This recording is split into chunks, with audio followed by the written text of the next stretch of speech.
Buenas tardes, una alegría enorme. Les damos la bienvenida y damos las gracias al Ateneo que nos acoge. Y el protagonismo de hoy es para José Luis Casado Soto. En este homenaje, hace pocos meses estábamos en las conferencias celebrando ese homenaje y ahora tenemos la alegría de presentar su libro. José Luis Casado Soto, historiador, arqueólogo,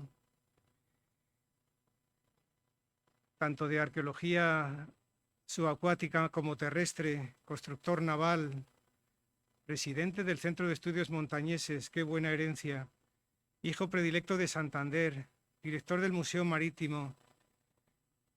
Después de su homenaje tuvimos la placa de ilustres que organiza el Ayuntamiento de Santander, la cátedra abierta a José Luis Casado Soto, que patrocina UNATE los miércoles correspondientes de cada mes, una conferencia interesantísima en su nombre. Y otro de los reconocimientos últimos fue el que estuviera en el Panteón de Ilustres de Santander. Pues este es José Luis. En esta mesa redonda vamos a ir interviniendo brevemente para recordar lo que fue aquel homenaje a José Luis con las 3 conferencias. A continuación tiene la palabra su esposa, Rosa Coterillo, que nos va a decir unas palabras sobre su marido. Recordamos a sus hijas, Clara y Carmen. Rosa es profesora, pertenece al Centro de Estudios Montañeses, muy activa siempre, participa en UNATE y en el grupo Alceda. Así que ella va a ser la primera en abrir esta mesa redonda. Tuya es la palabra, Rosa. Ahora, ¿se me oye bien? Muchas gracias a todos y a todas. Vaya por delante mi reconocimiento a su valentía por salir de casa con todas las amenazas que nos han caído hoy encima, que a lo mejor no es para tanto, que somos de Santander, vamos a ver. Bueno, dicho esto, ahora toca agradecer, lo que hago encantada, claro, al Ateneo de Santander, esta institución que me va a permitir que hoy, como tantas otras veces en el pasado, considere que de alguna manera es la casa de José Luis. Y la mía también, la verdad, porque me siento aquí acogida siempre, con tanta amabilidad y tanto cariño, como todo el mundo, por cierto. Nos reúne la iniciativa del Centro de Estudios Montañeses del que formo parte para presentar este libro en homenaje de José Luis, recordando las conferencias que se dieron en septiembre pasado en el 10º aniversario del antes y después que cambió nuestra vida, ¿verdad, Clara? Y estoy acompañada en esta mesa por personas que participaron en aquellas jornadas, con alguna excepción, la de nuestra querida amiga Lola Higueras, que no ha podido venir, pero que esta mañana mismo me decía que está con nosotros y con todos ustedes de corazón. Con nosotros sí que está, de verdad de la buena, Roberto Alberdi, historiador y maquetista, que nos mostró la elaboración en aquella conferencia suya de la maqueta de Santander que habita en el bastión de la catedral y otras varias que están en el Museo Marítimo del Cantábrico y que realizó con José Luis Casado Soto. Por cierto, hablando de maquetas, me permito recomendarles la exposición que hay en el Palacete sobre Leonardo Torres Quevedo, que es excelente, pero que contiene una maqueta sobre el transbordador del Niágara, hecha, todavía en uso, por cierto, hecha por este señor que está en el extremo de la mesa, por Roberto. Así que la exposición lo merece y la maqueta, pues qué voy a decir yo ahora que no nos halle nadie más. Entonces, seguimos. Pedro Sarabia, arqueólogo, se ocupó en aquellas jornadas de los trabajos de arqueología subacuática y terrestre, como ha dicho nuestro presidente, de José Luis. Paco Gutiérrez, no solo como vicepresidente del CEM, sino que también presentando el trabajo de Lola, que en aquella ocasión nos mostró y que es probablemente la parte menos conocida de todo su trabajo, porque Lola presentaba sobre todo lo que había hecho a nivel nacional o internacional fuera de Santander y Cantabria, que es lo que aquí conocemos todos más y mejor probablemente. Estoy segura de que Paco lo va a hacer de la forma rigurosa y amena que le caracteriza. De Antonio, nuestro actual presidente del CEM, ¿qué voy a decir? Ya estaba en la presentación y no sé si está Tono por ahí, lo he visto, pero no sé dónde se había quedado situado. Pero en cualquier caso, quería reconocer públicamente al hecho de que Tono está en el origen de del nacimiento de todo este monje, porque en aquel momento él era presidente del Centro de Estudios Metañeses, antes de las jornadas, antes de las fechas, antes del libro, pero ahí estaba él maquinando, digamos. Por mi parte, no tengo nada más que decir, sino reiterarles a todos mi agradecimiento por su amistad continuada. En casa hablamos siempre de los amigos heredados. Nos dejó José Luis una fortuna en amistad, absolutamente grande y valiosa, y la agradecemos muchísimo. Entonces, son tan importantes ustedes para el mantenimiento de la memoria de José Luis Casado Soto. Parafraseando a nuestro filósofo Emilio Lledó, él siempre decía: mientras hay memoria, hay futuro. Pues gracias a todos ustedes, la memoria de José Luis sigue viva y tiene futuro. Muchísimas gracias.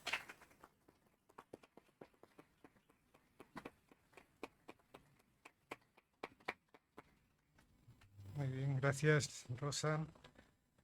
A continuación, Francisco Gutiérrez Díaz, nuestro vicepresidente, incansable, un tesoro para el Centro de Estudios por su labor. Pues él nos va a hacer un resumen de la ponencia de Lola Higueras. ¿Quién es Lola Higueras? Miren, justo después de aquella presentación, de aquella conferencia, es doctora honoris causa por la Universidad Politécnica de Valencia, catedrática de Historia de Arte, arqueóloga subacuática. Cuando se presentó aquí como buceadora, ya se ganó al público de entrada. Primera mujer buzo de la Armada, directora técnica del Museo Naval. Ha explorado más de 2000 naufragios. Especialista en el siglo XVIII, apasionada de la historia, de la conservación del patrimonio, y últimamente también tiene un libro publicado sobre la mujer en América, emprendedoras, gobernantas, qué labor hicieron las mujeres en América. Pues esta es Lola y de ella nos habla Francisco Gutiérrez Díaz. Bueno, de Lola no. Voy a hablar un poco de José Luis.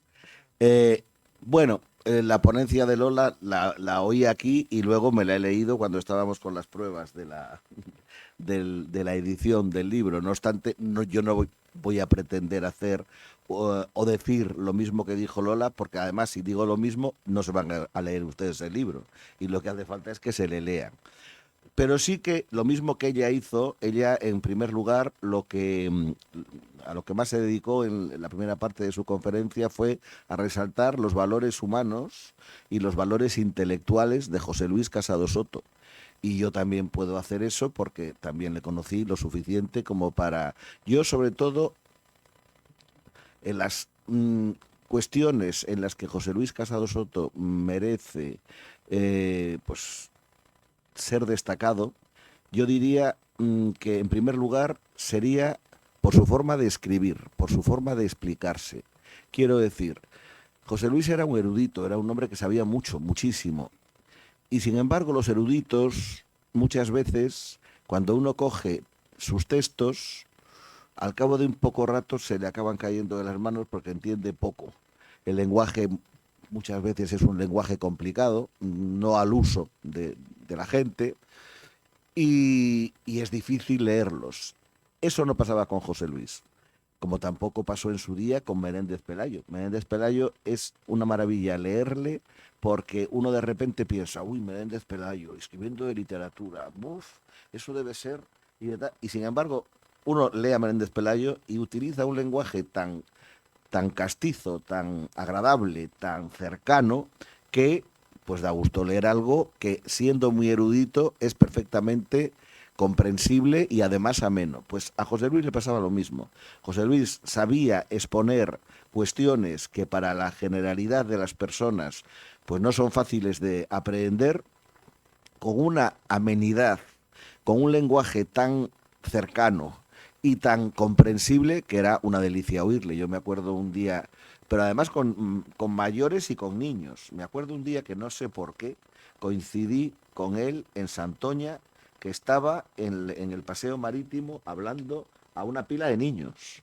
Y estaban todos sentados allí en el suelo y José Luis Casado explicándoles lo de los galeones del siglo XVI y tal. Y les hablaba de una manera tan amena que estaban todos suspensos de lo que él contaba. Es una de las grandes habilidades que tenía y de los grandes méritos que tenía José Luis Casado. Saber mucho y saber cómo exponerlo, cómo llegar a la gente. Por otra parte, también me gustaría resaltar su gran generosidad intelectual. José Luis Casado era una persona que estaba encantado siempre de compartir con quien fuese sus conocimientos e incluso facilitar a cualquiera material del que él se desprendía si hacía falta y que lo publicase el otro porque no le importaba. Es decir, incluso con gente que, bueno, pues digamos su nivel de conocimientos estaba muy distante, tremendamente distante del de José Luis Casado, para él se tomaba a todo el mundo muy en serio y a toda persona que manifestase un interés por el conocimiento de la historia de la ciudad de Santander, de Cantabria, de la mar, de los barcos, etcétera, pues tenía toda su ayuda, todo su apoyo y además le trataba como de tú a tú, como una persona que estuviese a su mismo nivel, no estándolo ni... Yo la primera vez que publiqué un trabajo en la revista Altamira, que fue sobre un pintor santanderino del siglo XVIII que estaba completamente olvidado, pues algunos de los datos que di los di porque me los dio José Luis Casado, que se enteró de lo que estaba haciendo y me comentó, hombre, pues un cuadro que hay en San Francisco actualmente es de aquellos y yo lo sé porque me lo dijo Fernando Calderón padre, que se había salvado por esto y por esto. Y ahora, y luego él me lo dijo a mí y yo por fin lo publiqué. O sea que realmente era una persona de gran generosidad intelectual, mucha, y de gran cercanía a todo aquel que quería saber. Por otra parte, bueno, pues lo que era el meollo de la cuestión de la conferencia de Lola, la importancia o la trascendencia de la labor de José Luis Casado al margen de Santander. Todos sabemos que escribió un montón de libros sobre la historia de Santander, sobre los aspectos más conocidos y los más desconocidos. Tiene un libro que escribió con Joaquín González de Echegaray sobre el voto de San Matías, tiene otro libro sobre el incendio, tiene otro libro sobre el Machichaco, la crisis del Santander del siglo XVI, o sea, toda la historia santanderina de principio a fin, José Luis la dominaba y era capaz de presentarla. Un libro precioso, por ejemplo, es Santander, una villa marinera en el siglo XVI, a mí es un libro que me encanta. Pero la proyección de José Luis Casado era mucho mayor y él era muy conocido en instituciones académicas de Europa. La última vez que estuve hablando con él estaba preparando alguna colaboración para una publicación que se iba a hacer en Bélgica y que era sobre barcos y naves y navegación. Quiero decir, era una persona que trascendía con mucho el ámbito de lo local, el ámbito de lo provincial. Por lo tanto, su mérito es un mérito mayor del que podemos suponerle si simplemente circunscribimos su actividad intelectual y su campo de investigación a esta tierra nuestra de Cantabria. De hecho, era muy conocido. En el caso de Lola Higuera sí, es muy indicativo. Lola Higueras, que estuvo de subdirectora en el Museo Naval de Madrid, pues tiene siente un respeto enorme a la figura intelectual de José Luis, aparte de sus valores humanos y de su cercanía como amigo, porque realmente era un intelectual conocido muy fuera de nuestras fronteras y tiene una labor realmente importante, sobre todo en lo que se refiere al mundo de la navegación. Lógicamente él fue muchos años director del museo, no solamente director, fue también creador del Museo Marítimo del Cantábrico y por lo tanto sus conocimientos sobre la historia de la navegación y todo lo que tiene relación con la mar pues eran tremendos, eran enciclopédicos. Por decir algo de algunas de sus obras, yo no puedo evitar tener un cariño especial a dos. Me parece que alguna otra vez lo he dicho. Una que es completamente suya y otra que es en parte suya.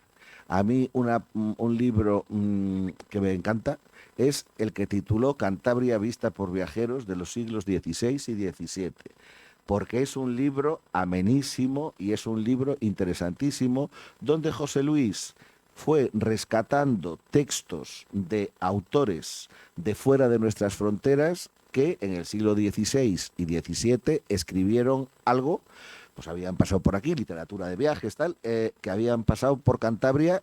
Ese libro fue editado por el Centro de Estudios Montañeses en el año 1980, pero andando el tiempo, José Luis fue encontrando nuevos relatos, sobre todo uno que es maravilloso, a mí el que más me gusta de todos, el de Sir Richard Wine, aquel noble que vino con el cortejo del príncipe de Gales a comienzos del siglo XVII y que es divertidísimo, como describe a los santanderinos, a las santanderinas, en fin, y a la gente de la provincia y las costumbres de la provincia. Bueno, pues José Luis fue incorporando eso de tal manera que en el año 2000 el Centro de Estudios Montañeses volvió a publicar el libro corregido y aumentado, con unos cuantos viajes, o sea, con unas cuantas descripciones más. Y es un libro amenísimo. De hecho, es un libro del que de la segunda edición se tiraron 1000 ejemplares y ya no queda hace tiempo ni uno por distribuir.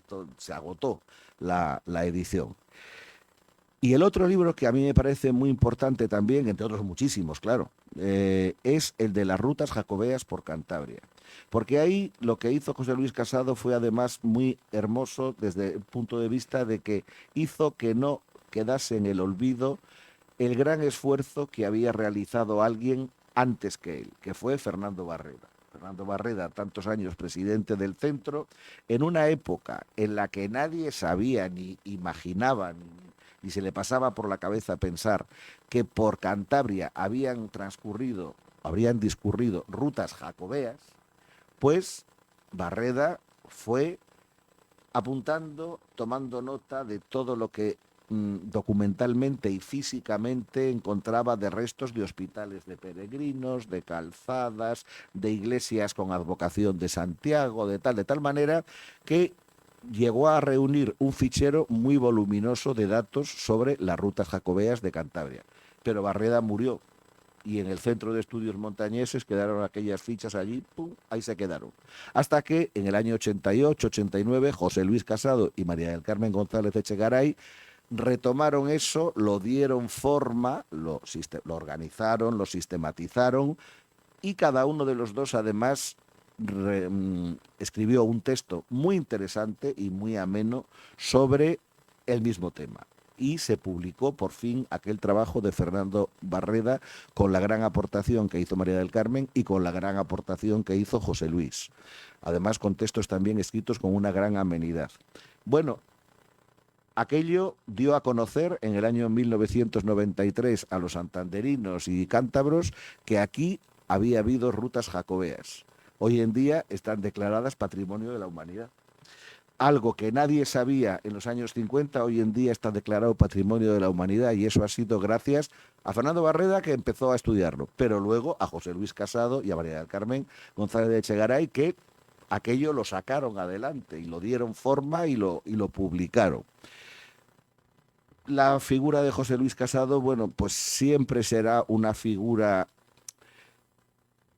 básica y conocidísima, porque tiene que serlo. Las obras de José Luis no pueden pasar de moda porque es que escribió textos, podríamos decir, prácticamente definitivos sobre un montón de materias relacionadas con nuestra tierra y sobre todo con nuestra tierra y con nuestra mar. También, sobre todo, con nuestra mar, más aún que con nuestra tierra. De modo que es un investigador insustituible que estará siempre ahí presente, es de estas figuras intelectuales que no pasan y quedan en el centro de estudios.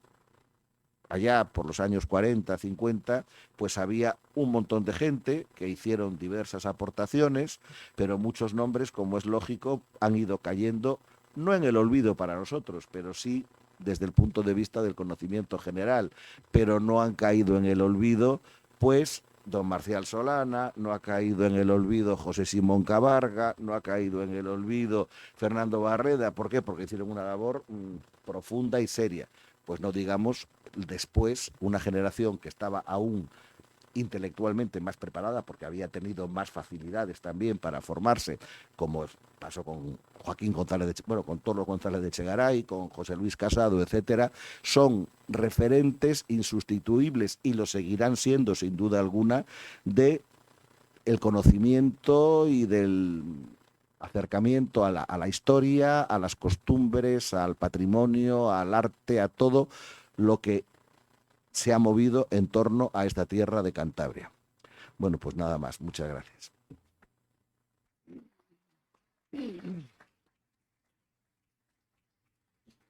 Gracias, Paco. Precisamente el día 18 se presentó el libro de los 90 años del Centro de Estudios Montañeses, donde pueden ver toda esa trayectoria de personajes, cultura, patrimonio, historia, heráldica, todo. Ahí está, que es un lujo de edición, que lo pueden disfrutar. Gracias, Paco. Pues a continuación, Pedro Miguel Sarabia, Rojina, nos va a hablar, es doctor en Historia por la Universidad de Cantabria, profesor, arqueólogo, investigador incansable, es especialista en arqueología romana y medieval, también es buceador, ha podido contemplar pecios en su lugar original y su especialidad, la historia terrestre y marítima de Cantabria. Pues adelante, Pedro Sarabia. Muchas gracias, Antonio.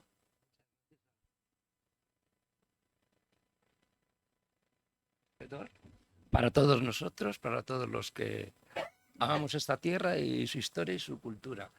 Yo conocí a José Luis hace muchos años, estamos hablando, en el año 1983, que tuve oportunidad de hacer una de las primeras excavaciones, inmediatamente de haber terminado la carrera, de colaborar con él en la excavación de la mal llamada Cripta del Cristo, o sea, la parroquia del Cristo debajo de la catedral. Fue una de las primeras, si no la primera intervención arqueológica que se hizo en la ciudad de Santander. En aquella época, estamos hablando de los años 80 del siglo pasado, bueno, y hablar del siglo pasado es un poco fuerte, pero es así. Yo lo siento, sorry. Y bueno, yo creo que fue la primera excavación arqueológica urbana que se hizo en casi ninguna capital de España se habían hecho excavaciones de ese nivel. A partir de entonces estuve colaborando con José Luis, afortunadamente muchos años, del que he aprendido muchísimo. A mí lo que más me ha quedado de José Luis a nivel personal es todo lo que me ha enseñado. Todo lo que me ha enseñado, todas las veces que me ha dicho es que eso no es así, Pedro. Y porque José Luis era una persona muy crítica, era una maravilla de persona, pero también tenía su punto y sabía dar a cada uno lo que merecía. Y te podía decir, mira, es que esto, Pedro, no es así. No es así, no es así, es de otra manera. Y evidentemente la sabiduría que tenía él no la teníamos ni la tenemos ahora muchos. Bien, yo como tengo floja memoria, yo solo 5 puntos para recordar la trayectoria o la aportación que ha hecho José Luis Casado al conocimiento de Cantabria, de nuestra región, desde el punto de vista arqueológico. No me voy a a poner a hablar de toda la trayectoria profesional de José Luis, todo lo que ha aportado en diversas materias, etnográfica, que eso no se valora tampoco, no se ha valorado en su justa medida toda la labor etnográfica que hizo con Mari Carmen, fundamentalmente. Y lo primero que quiero decir es que José Luis es inseparable de Joaquín González de Echegaray. Joaquín González de Echegaray ha sido uno de los arqueólogos, si no el más, yo eso es una cuestión muy personal, el arqueólogo más prestigioso a nivel internacional que ha dado esta tierra.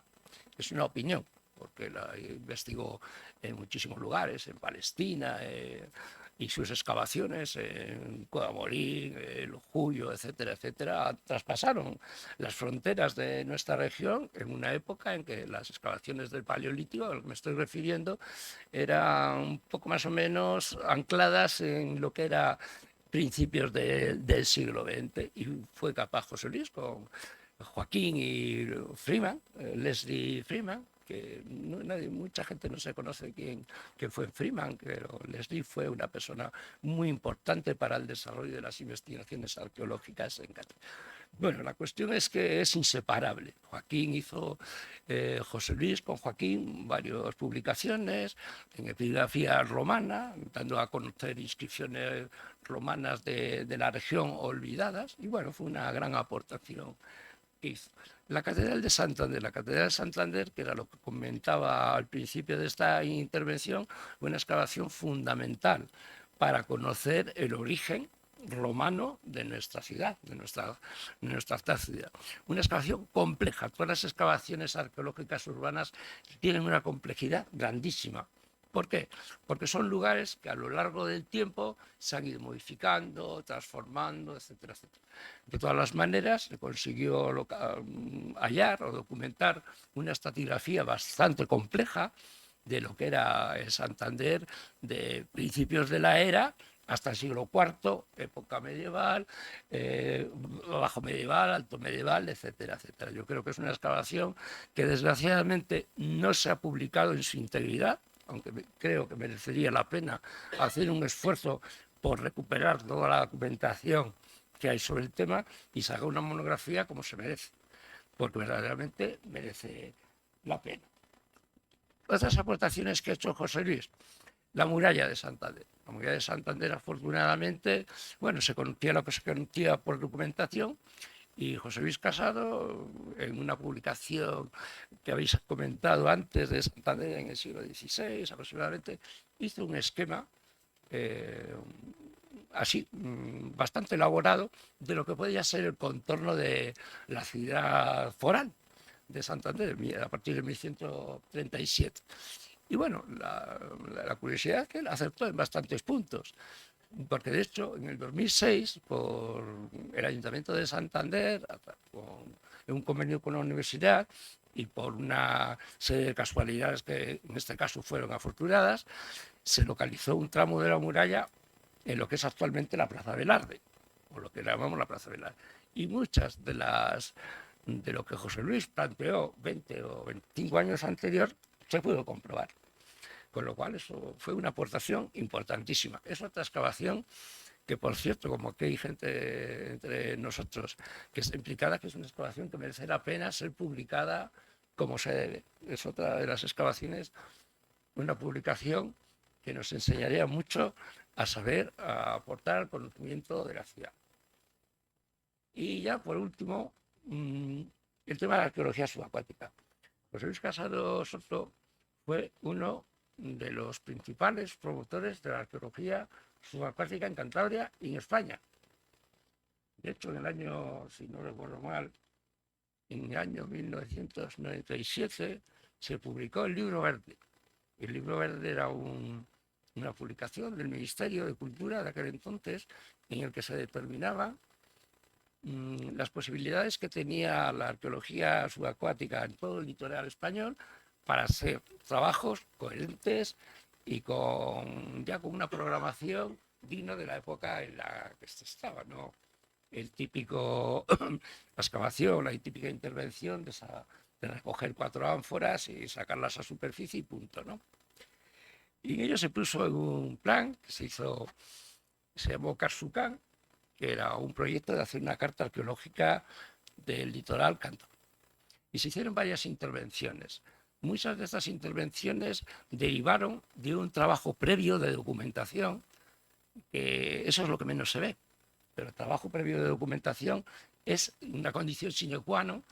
Tú no vas a intervenir en patrimonio si no sabes dónde están las cosas. Y se hizo una gran labor. José Luis y su equipo, del que tuve la suerte de participar, se hicieron muchas intervenciones, algunas en la bahía de Santander, una prospección aprovechando el último gran dragado de la bahía que se realizó, yo creo que fue en el año 92, si mal no me acuerdo, o por ahí, hacía muchos años. Se hizo un trabajo de teledetección de todo lo que es el fondo de la bahía espectacular, y con unos medios que por aquel entonces eran lo mejor de lo mejor que había.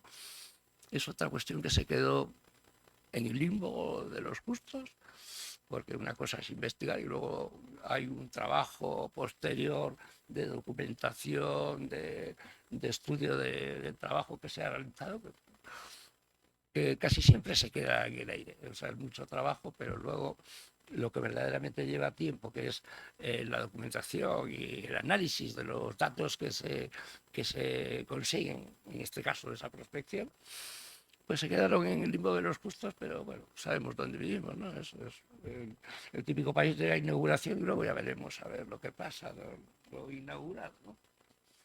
Y por último, yo creo que un punto importantísimo en este proyecto de Casfucán, que lo denominó José Luis Casfucán, que se hicieron como, si no mal no recuerdo, 12 campañas en todo el litoral de Cantabria, es el hallazgo del pecio de la Almiranta en Santoña. Un pecio que últimamente se ha vuelto a poner en valor,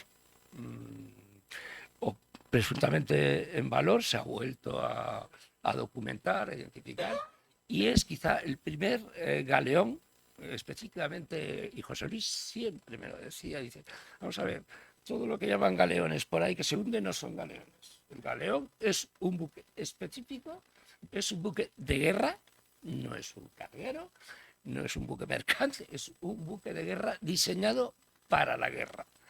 Y uno de los primeros que se hizo fue el pecio de la Almiranta, que en una campaña de 1639 por la Armada Francesa, en el asalto famoso, que no les voy a comentar porque ustedes lo sabrán, a la bahía de Santoña Laredo, lo hundió. Le hundieron a este barco que estaba recién botado, por así decirlo, y perdona eso. Al parecer los propios marinos del barco lo volaron según la documentación. Hablamos de documentos que son... Y ya está hundido, y yo creo que es un vestigio extraordinario del poderío y de la industria, del saber naval que tuvo la corona española, la monarquía hispánica en aquella época, a mediados, estamos hablando de mediados del siglo XVII, y eran los barcos punteros de la época. Y ese barco, afortunadamente, ese pecio, o buena parte de ese pecio, permanece hoy por hoy hundido todavía, afortunadamente, muy cerca de la Plaza de Toros de Santoña, si ustedes conocen, a unos 100 metros aproximadamente, si mal no recuerdo, más o menos. Y ahí está hundido, es un patrimonio espectacular que tiene Cantabria. Y fue mucho gracias a José Luis, también mucha gente de Santoña que colaboró y que fueron los que le pusieron a nuestro amigo José Luis en la pista, y ahí está. Yo creo que tenemos una joya y muchas más que el saber de José Luis, pues no podemos conservar el patrimonio si no se conoce. Y a veces José Luis hizo mucho por conocer el patrimonio. Otra cuestión es luego documentarlo, promocionarlo y que tenga un uso para todos los ciudadanos, que es lo que nos merecemos. Y muchas gracias por su atención y perdonen la brevedad de esta discusión.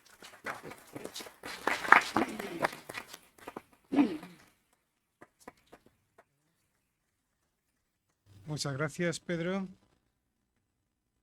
A continuación, Roberto Alberdi Porceli nos va a hablar de un resumen de su conferencia pronunciada en su día. Roberto es miembro del Centro de Estudios Montañeses, licenciado en Historia del Arte, Su especialidad es el modelismo y el maquetismo, muchos trabajos, grandes obras, auténticas obras de arte. Su obra más popular, la maqueta de Santander. Cuando pronunciaba su conferencia nos lamentábamos qué pena que no podemos ver esa maqueta, pues unos meses después ya la podemos contemplar en el Bastión, como se acaba de decir. Pues adelante, Roberto Alberdi, tienes la palabra. Muchas gracias. Vamos a ver, a mí me toca, pues, un pequeño resumen aquí.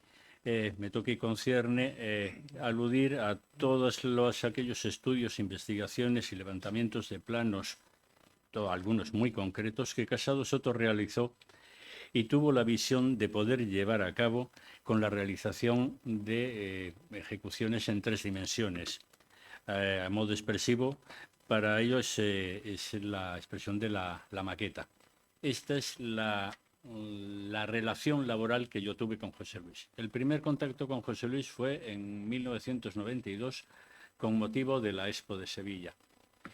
Me llamó al museo y me pidió que si podía realizar una maqueta de la nao San Pedro, que era la maqueta en la expedición de Legazpi, en la que iba navegando Urdaneta para poder trazar después el tornaviaje desde Filipinas hasta Acapulco.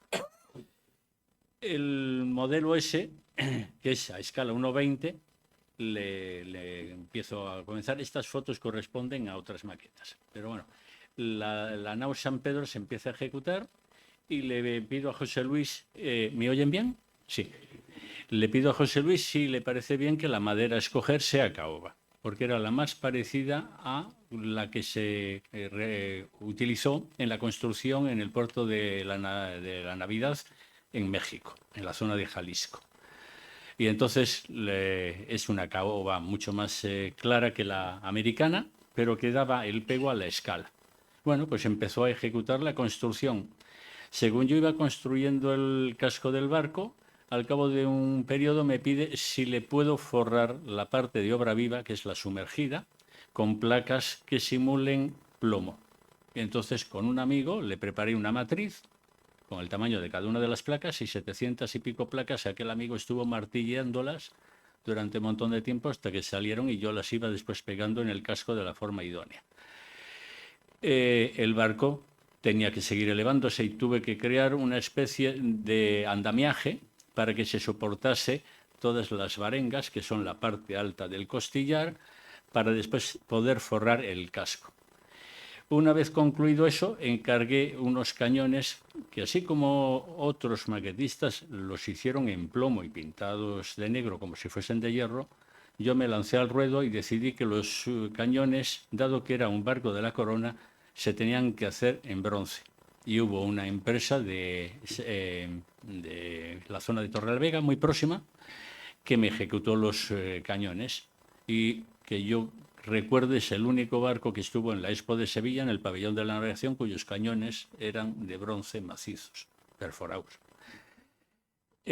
Otra serie de cuestiones fueron después el poner el lanchón, otra serie de piezas importantes en el barco y hacer la jarcia, para lo cual ahí tuve ayuda de una de mis cuñadas y algunos de mis hermanos que estuvieron haciendo nudos. Les enseñé cómo tenían que hacer los nudos y toda la zona de flechastes, que son el cordalaje que ayuda a posar los pies para subir por la jarcia hasta las cofas. Pues todo eso me ayudaron a construirlo. Aparte, se construyeron poleas, las anclas en hierro, etc. Y ese modelo acabó en la Expo de Sevilla, en el pabellón de la navegación, en el 92. Es lo único de lo que me encargó José Luis, que no está a disposición tan clara de que vean ustedes porque está en Sevilla. Pero el siguiente encargo que me hace, al cabo de unos años, en el 2003, es con el proyecto de renovar y revitalizar el actual Museo Marítimo del Cantábrico, es que le hiciese 2 dioramas grandes y muy significativos, aparte de alguna otra maqueta. El primero de esos dioramas es una representación de un astillero del siglo XVI. No es ningún astillero en concreto, es cómo pudo ser un astillero del siglo XVI, con 3 piezas navales en construcción en diferentes fases. Una primera fase con la quilla, la roda, que es la parte de la proa, el codaste, el yugo, que es la parte alta de la popa, y unas pocas cuadernas maestras. El siguiente modelo, ya con muchas más cuadernas y un montón de baos y tal, que son soportes para las cubiertas, ya un casco ya mucho más complejo en construcción. Y el tercero es todo el vaso del barco ya enteramente forrado y presto para botar. Y va a haber un cuarto barco, que era un galeón, el San Medel, pero por una cuestión de presupuestos y tal, pues aquí el proyecto se quedó en agua de borrajas, porque era una pena, me lo había dicho José Luis, tenía que estar en el agua y con una almadía grande y una grúa colocando piezas en el interior del barco. Hubiese sido el remate ideal de esa maqueta y del diorama. El diorama reproduce todo el proceso desde un bosque, hay argallos, hay trochas, etcétera. Se ven una serie de carros cómo van llevando los troncos de los árboles talados, y cómo hay personajes que están marcando qué árboles hay que talar, cómo hay que talarles, qué piezas, y después cómo se despiezan. Según va progresando esa maqueta, lo que se está viendo es una pieza de artillería que defiende esa zona de astillero, porque pertenece también a la corona. Es propiedad de la corona, no de los habitantes de la zona. La siguiente fase ya son los 3 modelos de barcos en construcción, y intercalado entre ellos se van viendo grúas, se van viendo una serie de edificaciones que sirven de cobijo a las maderas para que no estén a la intemperie completamente, y después piezas de artillería desmontadas con sus cureñas, con las ruedas, etcétera. Se ven también los andamiajes por donde están pululando los obreros, y en particular hay una figura que está coja, tiene una pata de palo. Debía de haber puesto más, que era lo más normal, pero bueno, solo puse una. Y el final de esa maqueta termina siendo una ermita que reproduce la visión invertida de la de Ubiarco, la que está en Santillana del Mar, que es la ermita de Santa Juliana. Santa Justa, eso es. Lo que pasa es que en lugar de estar así, nosotros la invertimos. Y los monjes que pusimos para representar la gente que hacía los oficios son jerónimos. La siguiente diorama es la caza de la ballena. Y en la caza de la ballena, José Luis quería que representásemos cómo era idealmente una idealización de cómo podía ser la costa de Terranova, con una serie de barcos que tampoco por presupuesto se pudieron llevar a cabo, una otra pena, pero sí una serie de lanchones con montañeses dando caza a las ballenas. Hay diferentes fases, una de ellas es un bote en el que se están jugando la vida los pescadores arponeando una ballena y la ballena tratando de huir. Hay otra en la que la ballena sí está herida, arponeada, y está soltando por el opérculo, está soltando sangre junto con agua, pero está pegándole un trayazo al bote y el bote está elevándose y parte de los marineros están yendo por la borda al agua, que es una expresión del riesgo que suponía entonces la caza de esos animales. Y otro tercer bote que ya está arrastrando a costa el cuerpo inerte de una de las ballenas ya muerta por inanición, por agotamiento, porque se morían por agotamiento. Aparte de arponearlas y arponearlas, morían más que por desangrar, por agotamiento. Y en la costa se ven varias piezas de ballenas siendo despiezadas, parte en esqueleto, parte todavía con toda la carne, para sacar los trozos de lomos de grasa con los hornos donde se tenía que fundir esa grasa para extraerla y meterla en los toneles correspondientes. Todo esto lo hicimos en base a toda la información que nos pasó José Luis Casado, que fue mucha en gente. Lo que sí nos permitía es la licencia de cómo queréis representar el diorama, qué vais a hacer, cómo va a ser el proceso lineal que exprese la historia tanto del 16 como el de las ballenas. Ahí sí nos dio absoluta licencia y permiso para lo que quisiésemos. Más aún en el del siglo XVI, alguien el otro día soltó, y es cierto que hay un señor del siglo XX con un traje que está metido, no digo dónde, pero está, y José Luis lo sabía, y a José Luis le hizo mucha gracia la zanganada nuestra, pero bueno. Y después de este trabajo, volvió a llamarnos José Luis para que le ejecutásemos en base al 250 aniversario de la titularidad de la Villa de Santander, de la Villa a Ciudad, y que se le hiciese una reproducción del Santander de 1755. Nuevamente me pasó una cantidad ingente de información, de planos, topografía, todo tipo, los repartos de cada una de las manzanas con los solares correspondientes para que se pudiese ver. Las casas eran estrechitas, pero muy profundas, enormemente insalubres. Y eran profundas porque generalmente los troncos más largos que se llegaban a conseguir son de unos 5 metros. Y entonces, de ahí ese fondo para poder sacar habitabilidad. Pero, lógicamente, pocas ventanas, una puerta, aquello pues debía ser una maravilla. Total que con toda esa información empezamos a crear toda la topografía del Santander de esa época y se empezaron a construir, a levantar los planos a escala de los edificios más significativos. Otra gente empezó a realizar las casas del común, a preparar todo lo que iban a ser las manzanas. Se realizan los dos arrabales, tanto el de la zona alta, el de fuera de la puerta, donde la puerta de San Pedro, como el de la zona baja, que es la zona del arrabal, la calle del medio, etc. Y se empieza a construir eso. Aparte, según se va construyendo, en otro momento dado hay que hacer las murallas. Y como muy bien ha dicho Pedro, pues en base a toda la información que me pasa José Luis, se van ubicando las torres, que son aquellas piezas de planta rectangular o cuadrada, y los cubos. Los cubos tienen planta circular. Solo hay un cubo que es el que va a dar nombre a la hoy día conocida travesía del Cubo, que está, justo estaría en la esquina donde está confluencia de Guevara con Quevedo, justo donde está el Instituto Santa Clara, esa esquina es donde estaría el Cubo. Bueno, edificios significativos son los dos monasterios de mendicantes, tanto el de San Francisco Extramuros, que es lo que tenían que, donde debían de ubicarse todo este tipo de edificios religiosos mendicantes, y el de las Clarisas, que por donación de una señora preeminente les donó un terreno y se construye intramuros.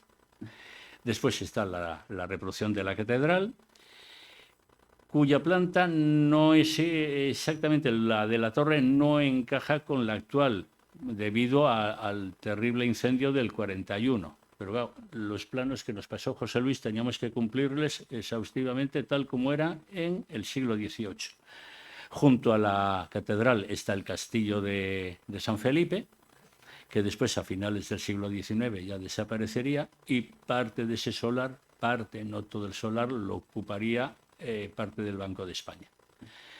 Están lo que quedaban de las reales atarazanas que se habían perdido, y Fernández de Isla las recupera y va a hacer de ellas unos almacenes para velas, aperos, motones, etcétera, cordelería, todo para la función de la Armada Real. Está también la Plaza de la Llana, y con los 3 únicos edificios que no corresponden a esta visión, porque este es un Santander absolutamente medieval. Absolutamente. Estamos en pleno siglo XVIII y es medieval, salvo 3 edificios, que son, a ver si está el puntero, no, ese era eso. Que es la compañía, la iglesia de los jesuitas, que es el edificio de los marqueses de Villatorre, que es el de la familia Ribarrera, y este otro edificio con estos pináculos, que es el antiguo Ayuntamiento de Santander, que después terminaría siendo Hacienda. Pasaría el ayuntamiento a otras dependencias cerca de donde está San Francisco, hasta que se empezó a hacer la primera fase del ayuntamiento actual. ¿Qué más?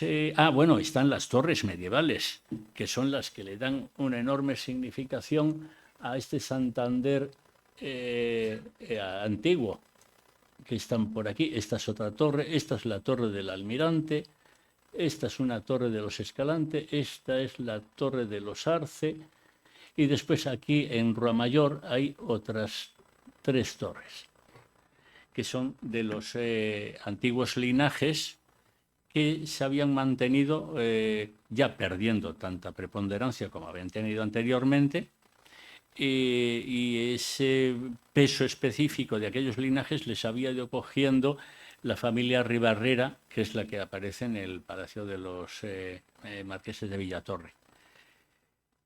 Esta maqueta se hace en el 2005. Después de estar expuesta en el Palacio de Exposiciones, donde José Luis Casado comisarió la exposición de Santander en el tiempo, pasó a estar en el vestíbulo del mismo Palacio de Exposiciones durante bastantes años. Posteriormente se traslada y se lleva al edificio de Ribarrera en Pronillo. Ahí estuvo muy poco tiempo y también hubo otra exposición para que la gente la pudiese visitar. De ahí vuelve otra vez a peregrinar y se ubica en el lienzo sur del claustro de la catedral. Y también va a estar un montón de años ahí. Y finalmente en el 2022 se decide quitarla de ahí y ubicarla donde está hoy día, en lo que se llama el bastión de la catedral. Y eso se realiza en el 22, que es cuando la restauramos. Y en la restauración ya tenía ciertos deterioros, se arregla, se aspira el polvo, se vuelven a retocar los tejados, se arregla algo de la muralla. Y una de las cosas que sí decido, que en su origen no estaba, era añadir estos barcos. Hay 2 goletas, hay 2 bergantines y está un navío de línea tipo Gaztañeta de la Real Armada Española. Esto, pues en el 22 queda así. Desgraciadamente, unos pocos años después, esos barcos serán sustraídos, pero esta maqueta estuvo como cautiva en Argel, en un Argel berberisco, pues estuvo durante un montón de años, hasta que hoy día ya por fin los santanderinos, y quienes no son santanderinos, montañeses o de cualquier sitio de España o del extranjero, pueden disfrutarla porque está abierto de lunes a viernes, mañana y tarde, y sábados por la mañana. Y yo creo que con esto no les doy más la lata. Muchísimas gracias.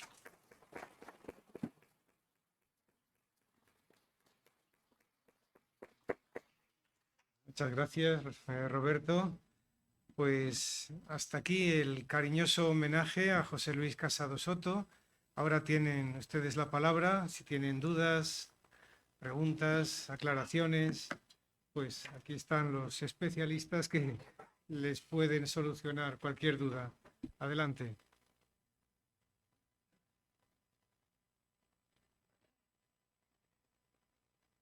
Oye, yo por romper el hielo. Roberto, va por ti. ¿Cuánta gente trabajáis en estas maquetas? ¿Qué empleados o qué amigos o qué tienes trabajando contigo? Depende. Cuando fue el barco de la Expo, sí contraté a un muchacho que le tenía como aprendiz en Barreda, en el taller escuela de Barreda. Era quizá el más disciplinado, aunque no eran muy disciplinados porque venían rebotados del bachiller, tenían 19 y no habían acabado el bachiller, o sea, muy disciplinados no eran, pero bueno, era el más disciplinado y a ese sí le contraté. Pero al mismo tiempo, y le estaba enseñando, y al mismo tiempo pues venían amigos y hermanos que me ayudaban. Yo les decía lo que tenían que hacer, cómo lo tenían que hacer, yo me desentendía, de vez en cuando me asomaba la nariz y veía, está muy bien hecho, sigue.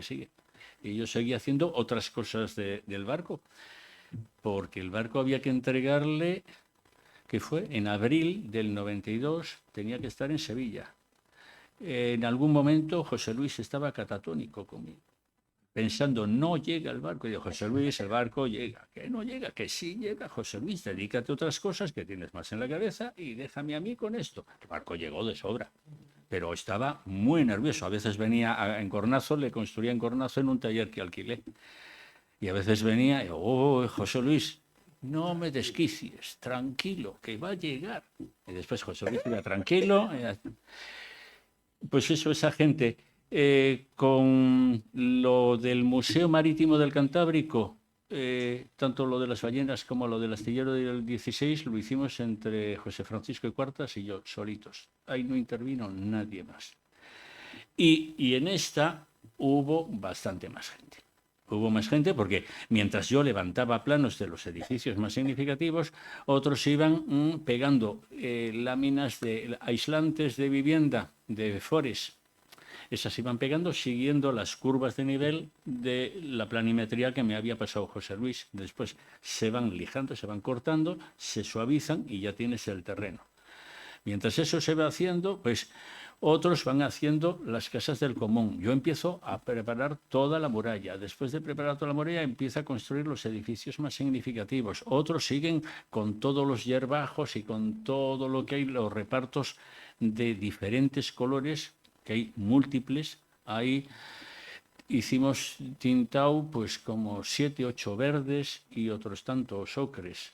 Y después se cogía la parte más fina de la viruta de carpintería, ¿verdad? Se iba con un cedazo y la parte más fina se metía en la disolución de ese tintado, se dejaba secar y después las íbamos pegando por el terreno. Mientras esa gente va haciendo esto, yo sigo haciendo otra serie de cosas. Y es cuando José Luis me dice, oye, las torres medievales solo sé que son así, así y así. Y ahora invéntate lo que quieras. Y es lo que hice, y salvo ¿cómo se llama? El dibujo de Hofnagel, que aparece algo, y el del Civitatis Orbis Terrarum, que aparece muy poquito, de 3 torres, solo muy poquito, todas las demás fue pura invención mía, y siguiendo pues los cánones de torres alavesas, que tengo 2 mamotretos, y después el de Santillana del Mar con las torres del Merino, etc. Esa fue mi fuente de información. Hombre, si había hecho historia del arte, malo es que no tuviese esas fuentes. Pues, yo seguía esas fuentes. La fachada de Santa Clara es también invención mía, no se sabe cómo era. Y de alguna ermita también. Y todo eso José Luis lo validó. Pero sí, aquí hubo bastante gente. Lo que pasa es que como José Luis delegó toda la información y todo el peso de la maqueta sobre mis espaldas, pues, era el que tenía que estar vigilante y observando que aquello llevase a buen puerto.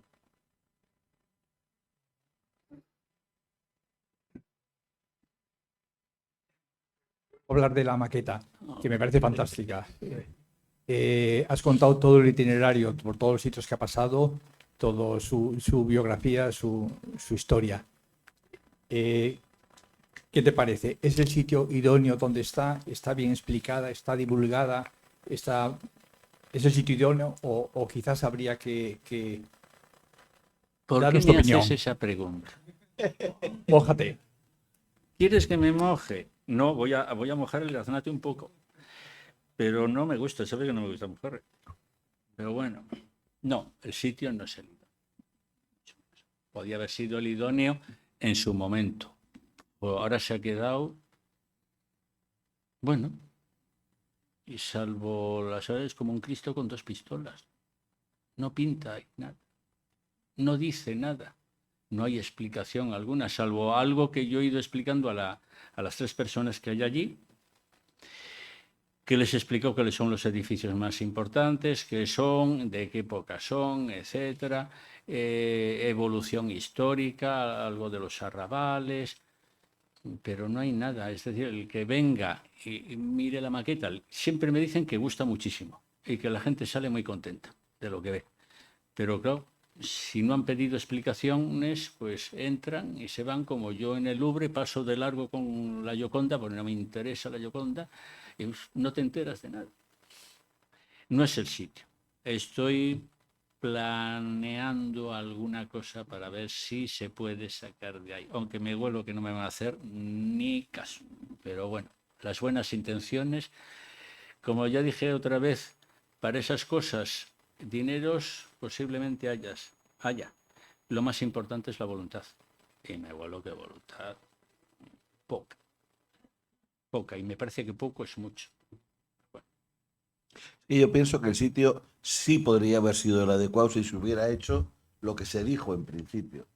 Que eso sirviese de introducción con su correspondiente explicación y con la exposición allí al lado de todos los materiales arqueológicos que habían aparecido, las excavaciones últimas y con los paneles y tal, entonces hubiera tenido lógica. Pero desde el momento que ha quedado allí con una cosa donde venden libros al lado que no tiene sentido tampoco allí, porque para los propios que venden libros es un cuchitril. O sea, se han ido de un sitio donde estaban holgados para ir a un verdadero cuchitril. Entonces está descontextualizada. Pero no porque no pudiese estar bien, sino porque no está, porque no se ha cumplido con lo que se dijo en un Así principio. es, Para nada. el edificio, el proyecto era ese, que fuese Claro. un centro de interpretación Claro. de la ciudad, evolución y transformación de la ciudad de Santander. Exacto. Y entonces irían una reproducción de las láminas que José Luis encargó a Exacto. Fernando Hierro con su apropiada información, para que la gente, cada vez que ve una de esas láminas, pues mira, este edificio es este. Pues ha ido evolucionando con el paso de los siglos y ahora es de esta otra forma y tal. Ahora ves las láminas en blanco y negro, que no dicen nada, y encima no hay explicación. Pues bueno, ¿qué quieres que te diga? Nada más, ¿no? Creo que eso está... Eso tenía que haber estado dedicado todo a una introducción a la ciudad. Es lo mismo, y me ha venido a la idea, es lo mismo que José Luis el Hombre acabó, yo creo que resignándose, más que otra cosa, con lo del Museo de la Ciudad, que acabó, bueno, pues aquello que hay ahora, pero eso no es un museo de la ciudad, y no era lo que José Luis quería. De hecho, el crear un museo de la ciudad de Santander ya fue cosa en su día de José Simón Cabarga. Arriba tenemos una pila de proyectos suyos para hacer un museo de la ciudad, con la historia, con todo tal. Y es curioso, porque en aquel entonces no se hizo porque no aportaba el suficiente material que quería el que hubiera sido el mecenas, que era don Emilio Botín. Hay un montón de cartas arriba de Emilio Botín, no el último que conocimos, sino de su padre, que dice: yo estoy dispuesto a financiarlo, pero presénteme algo más, que sea un museo más. Y de hecho hasta se empeñó o tuvo la intención y se hicieron gestiones para adquirir a Victorio Macho, al escultor, toda la escultura que tenía en Toledo, en Roca Tarpeya, que ahora está allí estupendamente, es un museo precioso. Y entonces, la última carta que hay arriba de Botín a Simón Cabarga es: mire usted, el día que haya un proyecto mayor, entonces me lo dice. Y no le hubo. Pasó el tiempo y José Luis Casado toda la vida tuvo verdadera inquietud, y con mucha razón, además en Santander, porque es que Santander es una ciudad muy difícilmente comprensible para sus propios vecinos, seguramente la ciudad más difícil de entender de toda España, por lo que tuvo, el incendio, el cambio de rasantes, todo. O sea, para un santanderino de hoy explicarse o intentar hacerse una idea de cómo era, bueno, pues sí, gracias a esta maqueta, pero así todo le costará horrores ubicar exactamente dónde, porque claro, donde estaba alto está bajo, donde había calles hay casas, donde había casas hay calles, con lo cual es un lío. Y entonces un museo para la ciudad en Santander era algo por lo que José Luis Casado luchó mucho, y era una de sus grandes ilusiones, me consta. Pero como nunca hubo voluntad, digamos, de hacer algo realmente bien hecho por la oficialidad, pues se acabó haciendo esto de la Torre de la Catedral, que a mi entender, hombre, menos da una piedra. Pero a mi entender estaría muy bien toda la torre para Museo de la Catedral, que hay muchas cosas que no están expuestas y que podrían estar allí. Y sin embargo, la ciudad requiere un museo museo, con más desarrollo, con más... que por cierto, por ejemplo, ahora se me está pasando por la cabeza, ahora cuando quiten el Museo de Prehistoria del Mercado del Este, mira, ahí podían hacer el Museo de la Ciudad, que total ya tienen el espacio prácticamente organizado. Pero realmente es que Santander merece, y yo creo que el mejor homenaje que se le podía hacer póstumamente a José Luis Casado era conseguir un museo de la ciudad como es debido, porque era algo que le hacía ilusión. Lo mismo que también, una cosa que no hemos comentado antes, pero José Luis también fue durante muchos años el director de la revista del Instituto de Estudios Marítimos y Pesqueros, Juan de la Cosa, de modo que fue desde el volumen 1 el que dirigió aquella publicación y llegó a publicar nada menos que 7 volúmenes de esa colección. El director era Rafael González Echegaray, digo el director de la institución, pero el director de la revista, de la publicación, era José Luis Casado. También una lástima que eso se acabara interrumpiendo porque realmente pues Santander es un sitio como muy propio para que haya estudios marítimos, investigaciones sobre estudios marítimos. En fin. A mí, si me permitís, una cosita por poner un tono positivo y digamos de futuro. Pedro nos ha aludido a las excavaciones subacuáticas que se han quedado sin publicar y demás, que es verdad, tiene toda la razón, pero también es verdad que están las memorias, se conservan las memorias de las excavaciones, y también es verdad que hay nuevos investigadores jóvenes en el Centro de Estudios Montañeses. Hay un grupo de chavales que yo les llamo el grupo A porque son unos cielos muy interesados por muchas cosas y demás, como ejemplo de que bueno, que hay una cantera de gente que puede hacer otras cosas nuevas, que están ahí, que tienen parte del camino andado y que estaría muy bien que todo eso saliera adelante, claro que sí. Pues muchas gracias, tenemos que concluir. Si alguien desea que los autores les firmen el libro, hay algunos ejemplares aquí disponibles. Y nada más, buenas tardes y muchas gracias.